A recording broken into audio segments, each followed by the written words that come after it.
13ই নভেম্বরকে ঘিরে সারা দেশে একটা অস্বস্তি, একটা উদ্বেগ, উৎকণ্ঠা এবং আতঙ্ক।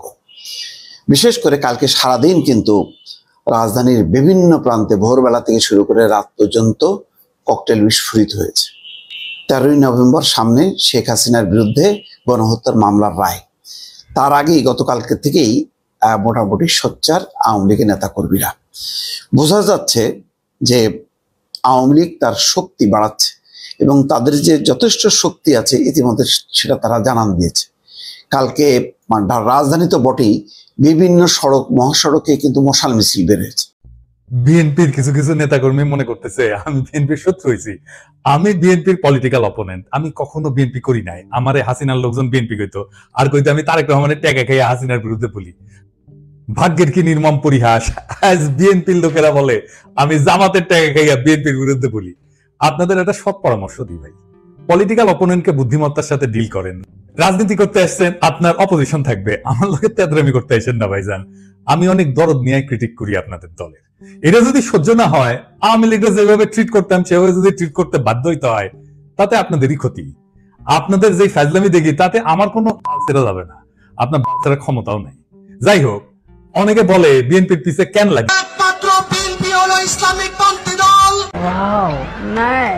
तो रुको जरा, सबर करो।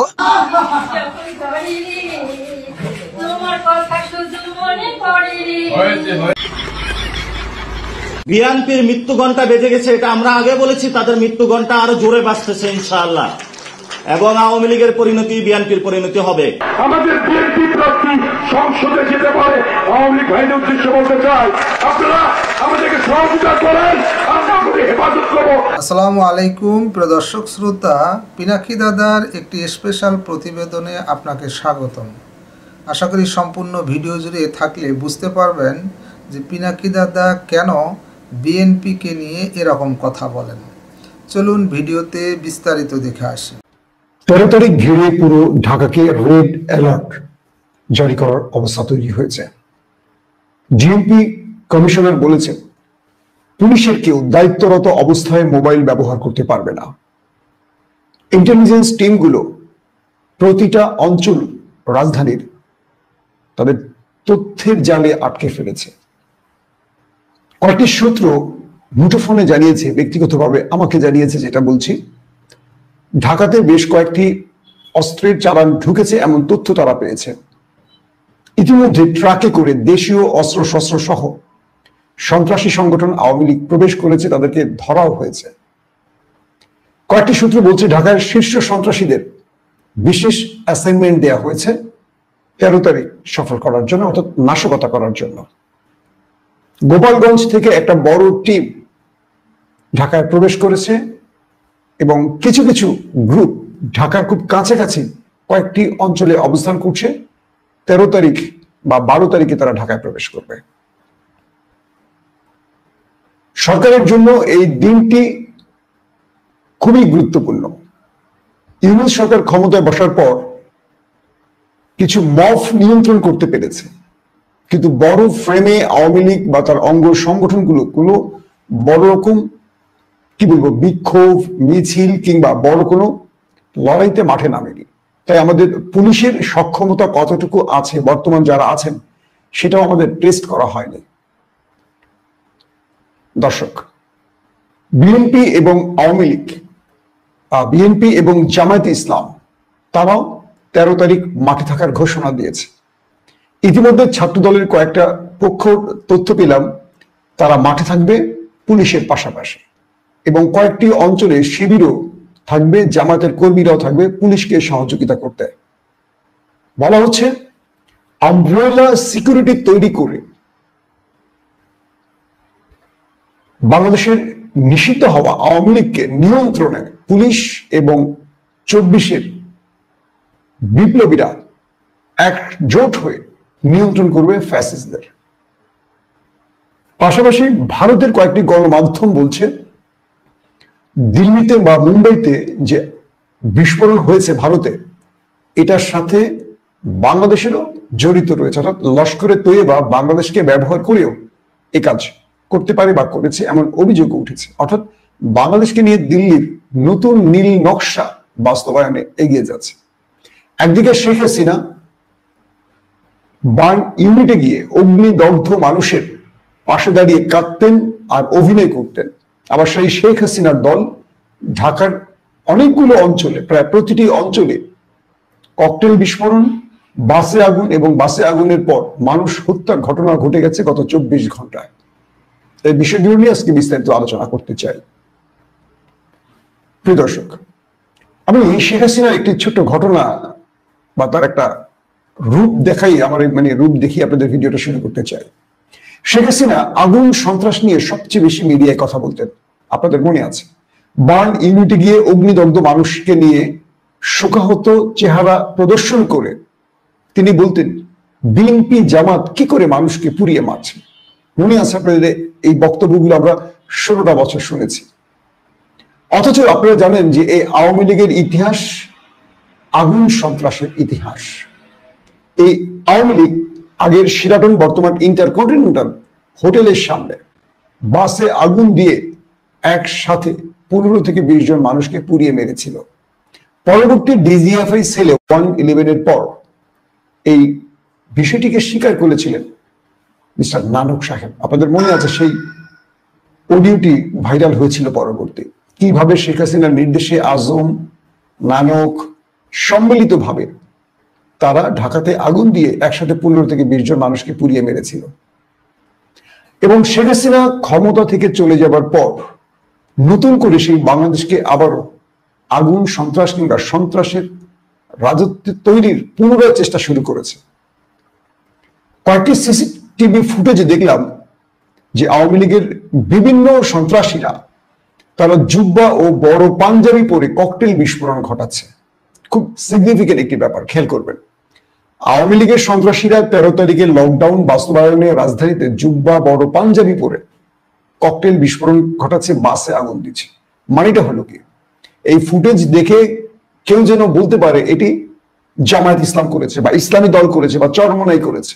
অর্থাৎ বিএনপি এবং জামায়াতের মধ্যে একটা মুখোমুখি সংঘর্ষ সৃষ্টি করতে আওয়ামী লীগ এই পথটি বেছে নিয়েছে।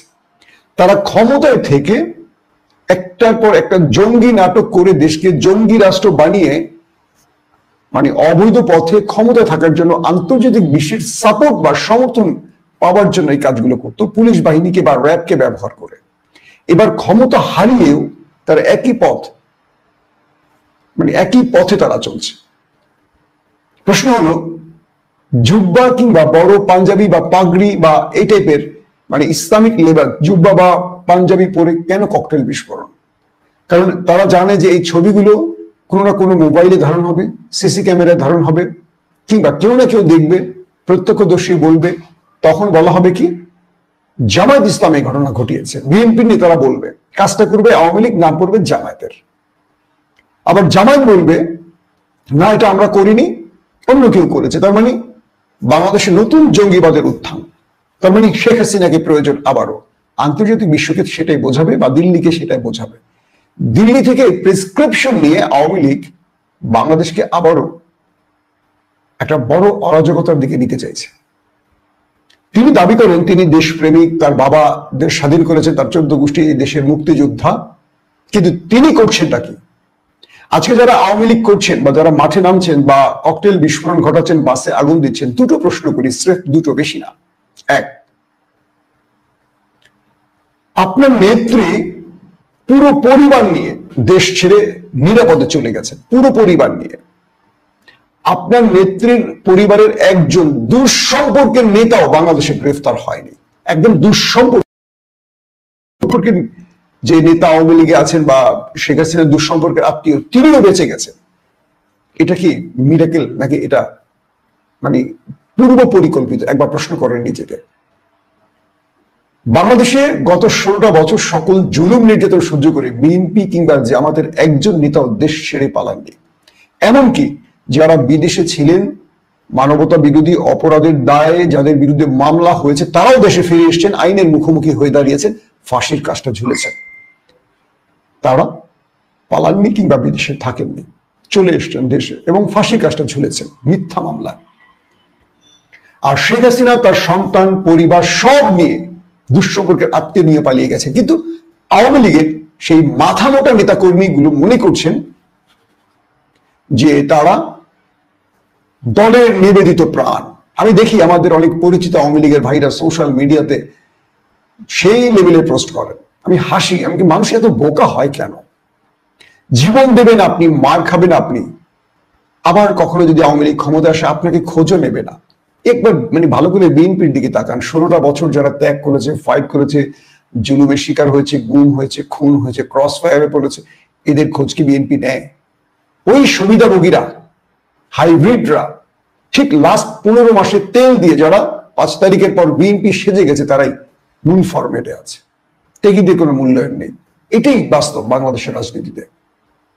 13 তারিখে যারা মাঠে নামবেন, পুলিশের মার খাবেন, গুলি খাবেন, ধোলাই শিকার হবেন, কি পাবেন? দিন শেষে কি পাবেন? এই উত্তরটা খোঁজেন।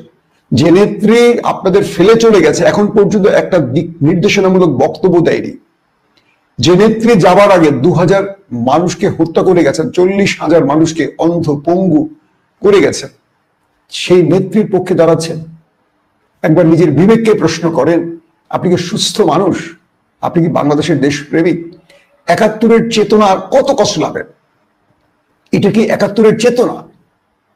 71-এর নাম দিয়ে 54 বছর ধরে বাংলাদেশটাকে লুটে খেয়েছে সব রাজনৈতিক দলগুলো। এখন কি নিজের ভাগ্য পরিবর্তনে নামবেন না আপনি? এইটুকু বিবেক বুদ্ধি শিক্ষা আপনার নেই? একবার নিজেকে প্রশ্ন করেন, 16টা বছর কি কেটেছে বাংলাদেশের মানুষের ভাগ্যে? কয়টা পরিবার টাকার মালিক হয়েছে, আর কত হাজার লক্ষ কোটি পরিবার অসহায় হয়ে গেছে? যিনি আওয়ামী লীগ নেতা, তার ভাগ্নে, ভাতিজা, তার পরিবার টাকার মালিক হয়েছে, অজস্র টাকা, টাকার পাহাড় পেয়েছে। সাধারণ মানুষ, সাধারণ আওয়ামী লীগ কি পেয়েছে? কিচ্ছু পায় না।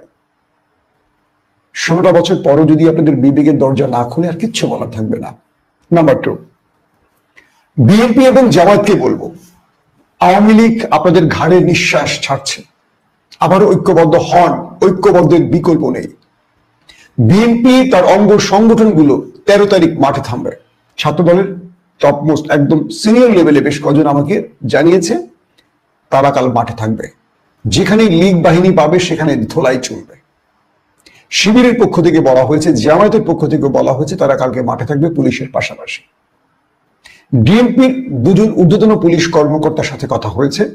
তারা বলছেন যে যদি জুলাই বিপ্লবের সারথীরা বা জুলাই বিপ্লবের বিশ্বাসী লোকের আমাদের পাশে থাকে, আমরা এটা কন্ট্রোল করতে পারবো। কারণ পুলিশের মধ্যে এখন পর্যন্ত সেই পুরনো যেই সিস্টেমগুলো, অর্থাৎ এখনো প্রচুর পুলিশ আছেন যারা আওয়ামী লীগের নুন খেয়েছে, তারা ইনএক্টিভ থাকেন। ভেতরে ভেতরে বোঝা যায়। পুলিশ অ্যাটাকে গেলে অনেক সময় দেখা যায় 5 জন অফিসারের কথা দৌড়ে গেছেন, বাকিরা পেছনে দাঁড়িয়ে থাকেন। এই দৃশ্যগুলো আমরা দেখি। তো পুলিশ বলছে যে যদি আমাদের সাথে দেশ প্রেমিকরা এগিয়ে আসে, আমরা পুরো বিষয়টি কন্ট্রোল করতে পারবো। ডিএমপি কমিশনার বলেছেন যারা মোবাইল ব্যবহার করবেন পুলিশের মধ্যে, তাদের বিরুদ্ধে ব্যবস্থা নেওয়া হবে। কারণ ডিএমপি কমিশনার নির্দিষ্ট একেবারে স্পেসিফিক নির্দেশ দিয়েছেন, প্রতিটি টিম পুলিশের যে টিম আছে সেই টিমের প্রধান কেবল মোবাইল ব্যবহার করবেন, অর্থাৎ যোগাযোগের প্রয়োজনে। আর কোন পুলিশ সদস্য মোবাইল ব্যবহার করতে পারবেন না। যারাই ব্যবহার করবেন শৃঙ্খলা ভঙ্গের অভিযোগে তাদের বিরুদ্ধে ব্যবস্থা নেবে ডিএমপি। বাংলাদেশের প্রত্যেকটি অঞ্চল থেকে খবর আসছে, প্রতিটি ডিস্ট্রিক্টের এসপি, ওসি এবং পুলিশে যারা নিয়োজিত আছেন তারা সর্বোচ্চ সতর্ক থাকবেন। ইতিমধ্যে ঢাকার ভেতরে লাইব্রেরি অঞ্চল, এনসিপি কার্যালয়ের সামনে, ইবনে সিনার সামনে বেশ কয়েকটি অঞ্চলে ককটেল বিস্ফোরণ এবং বাসে আগুন দেওয়ার ঘটনা ঘটেছে। এবং এই ঘটনাগুলো বলে দিচ্ছে যে তারা নতুন করে আবারও বাংলাদেশকে অস্থিতিশীল করার জন্য চেষ্টা করছে। এবং ইতিমধ্যে আমরা দেখলাম যে কয়েকটি জায়গায় বাসে আগুন দেওয়ার ফলে ময়মনসিংহে একজন ঘুমন্ত মানুষ মারা গেছে। ময়মনসিংহের ফুলবাড়িয়া আলম এশিয়া পরিবহনের একটি বাসে আগুন দেয় এই সন্ত্রাসীরা। বাসের সিটে ঘুমিয়েছিলেন এই সময় চালক জুলহাস, যার বয়স 35। অগ্নিদগ্ধ হয়ে মারা গেছেন তিনি। এখন বোঝার চেষ্টা করেন আওয়ামী লীগ কোন রাজনীতিটা করে, কারা আগুন সন্ত্রাস ছড়ায় এবার আবার নতুন করে বাংলাদেশ দেখবে। এবং আজকে জামায়াত ইসলামীর 5টি দাবিতে, মানে 5 দাবিতে ইসলামী সমমনা 8টি দলের সমাবেশ, এই দিকটাও সবাইকে লক্ষ্য রাখতে হবে।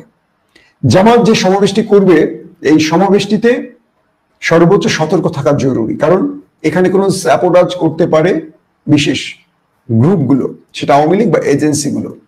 এবং আজকে দুপুরে আবার বিএনপি সংবাদ সম্মেলন করেছে এবং বলা হচ্ছে যে প্রতিটা দল, জুলাই বিপ্লবের পক্ষের প্রতিটা দল আজকে সর্বোচ্চ সতর্ক অবস্থায় থাকবে এবং তাদের নেতাকর্মীদের মাঠে থাকারও নির্দেশ দেওয়া হয়েছে।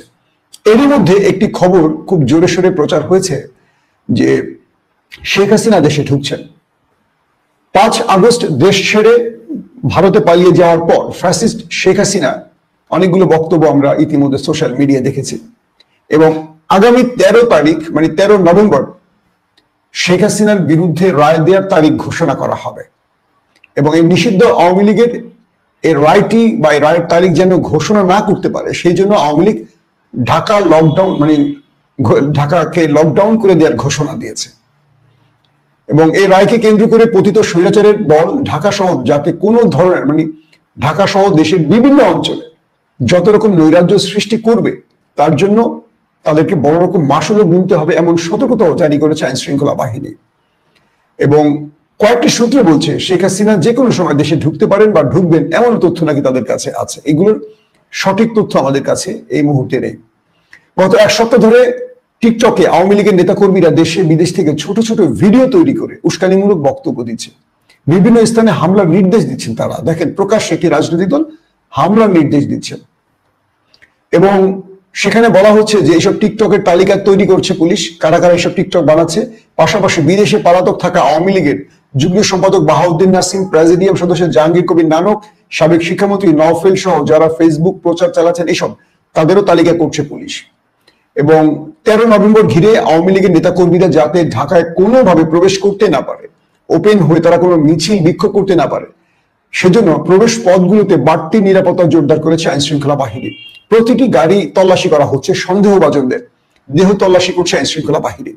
এছাড়া ধর্মীয় উপাসনালয়, ধর্মীয় প্রতিষ্ঠানগুলোতে বাড়তি নিরাপত্তা জোরদার করা হয়েছে, কারণ আওয়ামী লীগ মন্দির মসজিদে আক্রমণ করে এটাকে ভারত বাংলাদেশের একটা যুদ্ধে পরিণত করতে পারে। এটা কিন্তু রয়ের একটি পরিকল্পনা, যে পরিকল্পনাটির ইতিমধ্যে আইন শৃঙ্খলা বাহিনীর কাছে প্রকাশ হয়ে গেছে। অর্থাৎ যারা গ্রেফতার হয়েছেন তাদের অনেকেই বলেছেন যে তাদেরকে মসজিদ মন্দিরে আক্রমণের পরামর্শ দেওয়া হয়েছে, পেট্রোল বোমা টাকা দেওয়া হয়েছে যে মসজিদে বা মন্দিরে আক্রমণ করা হবে। এবং এই ঘটনাগুলোই ভারতের মিডিয়া দিয়ে ভারতের সরকার চাপ তৈরি করে বাংলাদেশের ভেতরে কোনো একটা অভিযান চালানো বা আন্তর্জাতিকভাবে বাংলাদেশকে একটা চাপে ফেলতে এই নতুন নাটক তৈরি করছে। খুব কেয়ারফুল থাকবেন। প্রতিটি মসজিদের ইমামকে বলছি, জুমার নামাজে বক্তব্য দিয়ে প্রতিটি নামাজে সবাইকে সতর্ক করুন, রাষ্ট্র আবারও বিপর্যয়ের দিকে নিতে চাইছে একটি ভয়ঙ্কর সন্ত্রাসী গ্রুপ। ইতিমধ্যে ইন্টেলিজেন্সের কয়েকটি সূত্র বলছে যে তাদের কাছে যে তথ্য এসছে ইন্টেলিজেন্সের, তারা বলছে যে ভারতীয় গোয়েন্দা সংস্থার একটা বড় টিম বাংলাদেশে প্রবেশ করেছে এবং তারা পালিয়ে থাকা আওয়ামী লীগ নেতাকর্মীদের সাথে যোগাযোগ করছেন, কাজ ভাগ করে দিচ্ছেন, কি ধরনের কাজ করলে তাদের ফায়দা হবে সেই ব্যাপারগুলো তাদেরকে বর্ণনা করে দিচ্ছেন। মানে বিষয়টা খুব ভালো করে খেয়াল করবেন যে তাদের প্রেসক্রিপশন নিয়ে এখন তারা কাজ করছেন। আওয়ামী লীগের সন্ত্রাসী গ্রুপকে তারা বলছেন যে তোমরা এখানে এই কাজটা করবা, এখানে এই কাজটা করবা, এখানে এই সিকিউরিটি আছে, এখানে এটা করতে হবে, এটা এভাবে করবে, এখানে পেট্রোল বোমা মারবা, এখানে বিস্ফোরণ ঘটাবা, এখানে ককটেল মারবা, এই প্ল্যানগুলো দিচ্ছে। এবং এগুলোই ভারতের গণমাধ্যমে আগে স্টোরি আকারে রেডি করা আছে। ঘটনা ঘটার সঙ্গে দেখবেন আধা ঘন্টার মধ্যেই ভারতের প্রত্যেকটা গণমাধ্যম এগুলোকে ফলাও করে প্রচার করবে। ইতিমধ্যে কয়েকটি জায়গা থেকে এরকমও তথ্য আসছে, ভারতের দিল্লিতে যে আক্রমণ হয়েছে সেই আক্রমণে লস্করে জৈশের নামটি আসছে এবং বলছে বাংলাদেশকে ঘাঁটি করে এই হামলাটি হয়েছে, মানে বাংলাদেশকে ঘাঁটি করে ভারতে এই ভয়ঙ্কর হামলাটি হয়েছে। আপনারা আমার স্ক্রিনে দেখতে পাচ্ছেন আজকের কণ্ঠ নামের একটি কাগজ, কি বলবো, তারা এরকম একটি শিরোনাম দিয়েছে যে বাংলাদেশকে ঘাঁটি করে এই হামলাটি হয়েছে। তার মানে দিল্লি যেন বাংলাদেশের উপর কোনো প্রেসার তৈরি করে, দিল্লি যেন বাংলাদেশে কোনো অভিযান চালায়, অর্থাৎ আওয়ামী লীগের জন্য দিল্লি যেন একটা ওপেন প্লট তৈরি করতে পারে। এই জন্য আমাদের গণমাধ্যম, বিশেষ করে প্রথম আলো, ডেইলি স্টার, যুগান্তর, সমকাল, কালের কণ্ঠ, এই পত্রিকাগুলোকে নজর রাখবেন। এখানে কিন্তু এখনো রয়ের অ্যাক্টিভ এজেন্টরা কাজ করছে, সাংবাদিক পরিচয়, যারা মাসোহারা পান। প্রথম আলো সবচেয়ে বেশি গুরুত্বপূর্ণ পয়েন্ট, প্রথম আলো পুরোপুরি দিল্লির অ্যাসাইনমেন্ট বাস্তবায়ন করছেন। আমাদের যে জাতি, যে বোকারা বা যে গর্ধবরা বা যে ষড়যন্ত্রকারীরা প্রথম আলোকে মাথায় করে নাচেন, তাদেরকে বলছি আবারও, আপনারা আপনাদের এই গণমাধ্যমটির ব্যাপারে সর্বোচ্চ সতর্ক থাকবেন। আবারও বলছি, পুরো ঢাকা আজ থেকে রেড অ্যালার্টের মধ্যে রয়েছে। প্রতিটা থানার পুলিশ সর্বোচ্চ সতর্ক অবস্থায় রয়েছে। এর মধ্যে আওয়ামী পুলিশ যারা রয়েছেন, যারা ঘাপটি মেরে আছেন, বিএনপি বা জামাত সেজে আছেন, তারা আওয়ামী লীগকে এই কাজে সহযোগিতা করবে। তাই এক পুলিশ আরেক পুলিশের ব্যাপারে নজরদারিতে থাকবেন, অবশ্যই নজরদারির মধ্যে রাখবেন। কোনো প্রকার ক্ষমা নেই। যেখানেই নামবে সন্ত্রাসীরা, তাদের ধোলাই দেবেন, আগে ধোলাই পরে পুলিশে দেবেন, খেয়াল রাখবেন। আবারও বলছি, শিবির, ছাত্রদল আমার কলিজার দুটো সংগঠন, আমাকে কখনো দেখবেন না দুটোর বিরুদ্ধে আমি সমালোচনা করি। যারা খারাপ করবে করব, আপনাদের আবারও মাঠে নামার সময় এসছে। আপনারা এতদিন যে প্রক্সি লড়াই করেছেন রাজনীতির, আমরা দেখেছি, ভালো হয়েছে। দুজনই এরকম বিরোধী শিবিরে থাকেন, লড়াই করেন, সোশ্যাল মিডিয়ায় করেন, কিন্তু বাস্তবিক অর্থে দেশ বিপর্যয়ে পড়লে আপনারাই আবার অতন্ত্র প্রহরী হবেন। আপনারাই দেশের সেনাবাহিনী, আপনারাই পুলিশ, আপনারাই দেশের নিরাপত্তা বাহিনী। এই দেশকে মুক্ত করেছেন আপনারাই। অতএব আমার কলিজার ভাইয়েরা, আমার রক্তের ভাইরা, ছাত্রদল এবং শিবির, আবারও আপনাদের দায়িত্ব এসছে। আপনারা সর্বোচ্চ সতর্ক অবস্থায় থাকেন। প্রত্যেকের বাসার যে সিসি ক্যাম গুলো আছে সড়কের দিকে মুভ করে দেন। প্রত্যেকের শহরের বাসা, অফিস, আদালতের যে সিসি ক্যাম গুলো আছে, একাধিক সিসি ক্যাম যাদের আছে, একটু কষ্ট করে সবগুলো সড়ককে মুভ করে দেন। সন্ত্রাসীরা কোনো না কোনো সড়ক পেরিয়ে তারা মুভ করে, দেখবেন এই সিসি ক্যামেরার আওতায় চলে আসবে। এবং আপনারা চেষ্টা করবেন, সন্দেহভাজন ব্যক্তিদেরকে দেখলে সঙ্গে সঙ্গে আইন শৃঙ্খলা বাহিনীর সহযোগিতায় তাদেরকে ধরবেন, তাদের দেহ তল্লাশির ব্যবস্থা করবেন, যাদের বিরুদ্ধে আপনাদের অভিযোগ আসবে। ইতিমধ্যে এনসিপি অফিসের সামনে ককটেল বিস্ফোরণ হয়েছে, ধরাও পড়েছে এক সন্ত্রাসী, তাকে ধোলাই দিয়ে পুলিশেও দেওয়া হয়েছে। এই যে ঘটনাগুলো ঘটছে, এই ঘটনাগুলো আওয়ামী লীগ তখনই সফল হবে না যখন আমরা ঐক্যবদ্ধ থাকবো। আর যখন আমরা বিভাজিত হব, তখনই আমাদের মধ্যে ফাটল ধরবে। ইতিমধ্যে ইন্টেলিজেন্স সোর্স বলছে, বিএনপি যারা নমিনেশন পায়নি তাদেরকে হাত করার চেষ্টা করছে সেই সন্ত্রাসী গ্রুপটি বা এজেন্সিগুলোর, মানে গোয়েন্দা বাহিনীগুলো সেই দেশে। তাদের ঘাড়ে বন্দুক রেখে তারা বড় রকম অরাজকতা সৃষ্টি করতে চাইছে, যাতে করে বিএনপির নামে এই দোষগুলো চেপে যায়। ধরেন মিস্টার করিম মনোনয়ন পেয়েছে, কিন্তু মিস্টার জলিল পায়নি। জলিলকে উত্তপ্ত করছে এই এজেন্সিগুলো। হ্যাঁ, তুমি যোগ্য হওয়ার পর মনোনয়ন দেয়নি, তোমাকে আমি সাপোর্ট দিব, আসো আমরা এই কাজ করি।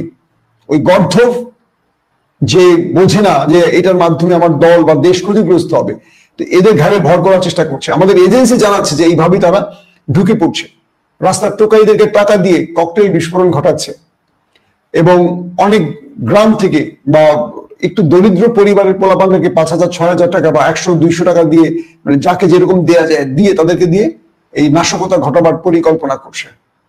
পুলিশকে বলবো এই ক্ষেত্রে একেবারে, মানে কি বলবো, কুসুম কুসুম প্রেম দেখানোর সময় নেই। সন্ত্রাসীদের বিরুদ্ধে আইন শৃঙ্খলা বাহিনী যেন জিরো টলারেন্সে থাকে। আর তাদেরকে যদি আমরা ধরতে পারি, আমাদের দেশবাসীর উদ্দেশ্যে বলছি, মোটামুটি জানটা সঙ্গে রাখবেন, বাকি যা করার আপনারা করে নেবেন। কারণ এই দেশকে আমরা আর ধ্বংস হতে দেব না। 54 বছর পর একটা দেশ সত্যিকার মাথা উঁচু করে দাঁড়াবার চেষ্টা করছে। এখান থেকে এই দেশকে কোনোভাবে ধ্বংস হতে দেওয়া যাবে না। তাই সম্মিলিতভাবে সবাইকে চেষ্টা করতে হবে। আমরা রাজনৈতিক দলগুলো বিভিন্ন দাবিতে আমরা বিরোধী মতে থাকবো, এটাই রাজনীতির সৌন্দর্য। কেউ গণভোটের পক্ষে থাকবে, কেউ বিপক্ষে থাকবে, কেউ নির্বাচনের দিন, কেউ আগে থাকবে। শেষ পর্যন্ত একটা সিদ্ধান্ত হবে, আমরা মেনে নেব, যেটাই হোক, সবার উদ্দেশ্যে বলছি। কিন্তু আওয়ামী লীগ প্রশ্নে, দিল্লি প্রশ্নে আমরা এক থাকব। মনে রাখবেন, দিল্লি এবং আওয়ামী লীগ প্রশ্নে যদি আমরা ঐক্যবদ্ধ থাকি, এই দেশ সঠিক পথ খুঁজে পাবে ইনশাআল্লাহ। तो रुको जरा, सबर करो।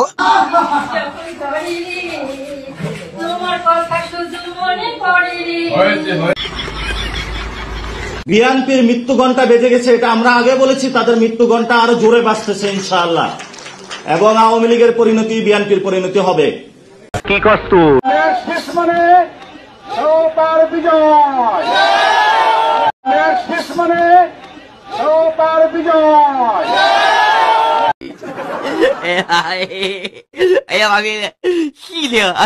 কথায় কথায় ব্রাহ্মণবাড়িয়ার মধ্যে জোটের প্রার্থী আসে কেন? আমার ভুল হয়েছে, ক্ষমা করে দেন।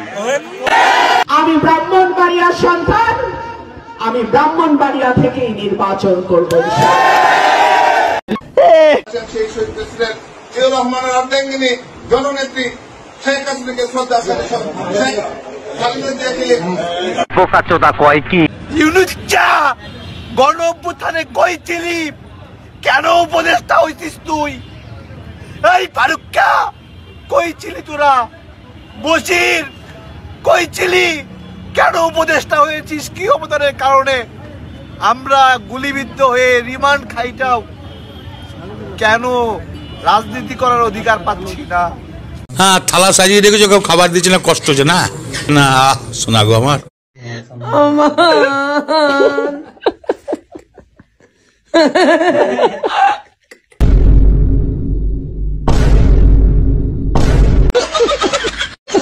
ধন্যবাদ ভারত ফেরত সালাউদ্দিন ভাই, আমার আমরণ অনশনের খোকা মারা সারা করে দেওয়ার জন্য। হোগো মারা সারা। ডানে তাকান, সামনে তাকান, বাঁয়ে তাকান, পিছনে তাকান, দালালে ভরপুর। কি কষ্ট?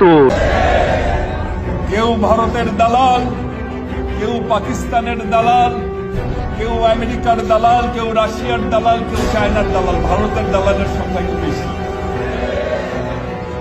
এদিকেই তাকাবেন দালাল। আমরা কি দালাল না? আমরাও দালাল, তবে আমরা বাংলাদেশের দালাল। দালাল আমাদের বিএনপি প্রার্থী সংসদে যেতে পারে। আওয়ামী লীগ ভাইদের উদ্দেশ্যে বলতে চাই, আপনারা আমাদেরকে সহযোগিতা করেন, আমরা আপনাদের হেফাজত করবো, যাতে আপনাদের উপর কোনো অবিচার অত্যাচার না হয়। ভাইরা আমার বাইন মারছে আমরা তো পড়াশোনা করে আজকে আমরা শিক্ষিত না হয়ে এখানে কেন আসলে? শিক্ষিত না হয়ে এখানে আচ্ছা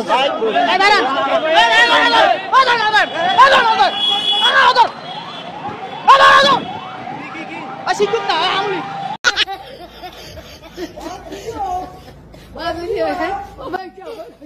আপনারা জানেন যে ভারত তাদেরকে পছন্দ করে না, আমেরিকা তাদেরকে পছন্দ করে না, সেজন্য তাদের ক্ষমতায় যাওয়া বা তাদের জেতা তাদের জন্য খুব কঠিন। তারা এই দেশ চালাতে পারবে না, কোনো বিদেশি কোনো বড় শক্তি তাদেরকে সমর্থন করবে না। তোরে কইছে তুই বেশি জানোস।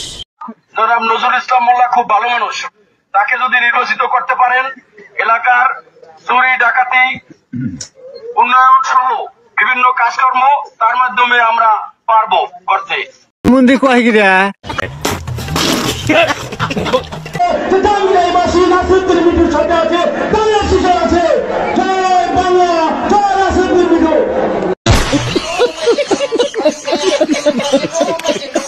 যে দলের নায়েবে আমির ঘি খেতে পছন্দ করেন এবং সে ঘি আঙ্গুল বাঁকা করে তুলে চেটে খেতে ভালোবাসেন, যিনি হানকি পাঙ্কি শব্দের মতো এরকম সিলি শব্দ ব্যবহার করে আক্রমণ করতে পারেন, তিনি আবার ফোন করছেন। অনেকে তো অনেক কিছু করে পুরো ভাষিয়েও দিতে চেয়েছিলেন বাংলাদেশ।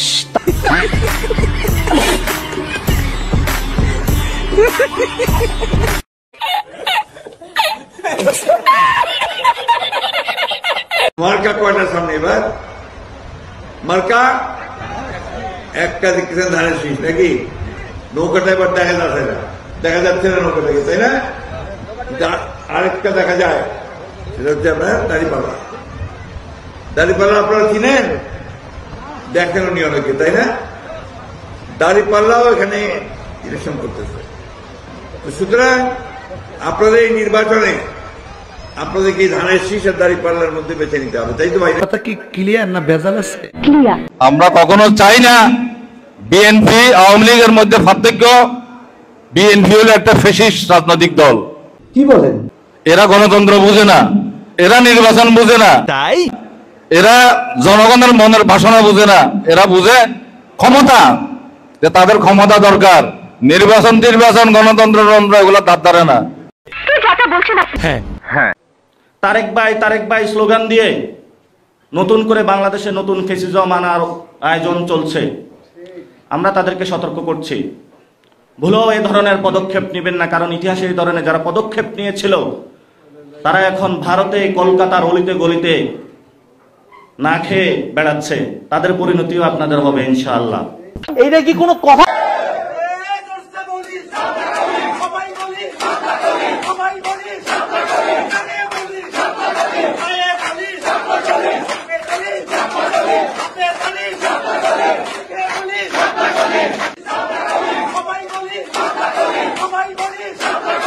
দর্শক শ্রোতা, পিনাকি দাদার এই বক্তব্যে এটা স্পষ্ট পিনাকি দাদা আওয়ামী লীগের সময় বিএনপির পক্ষ হয়ে কথা বলেছে।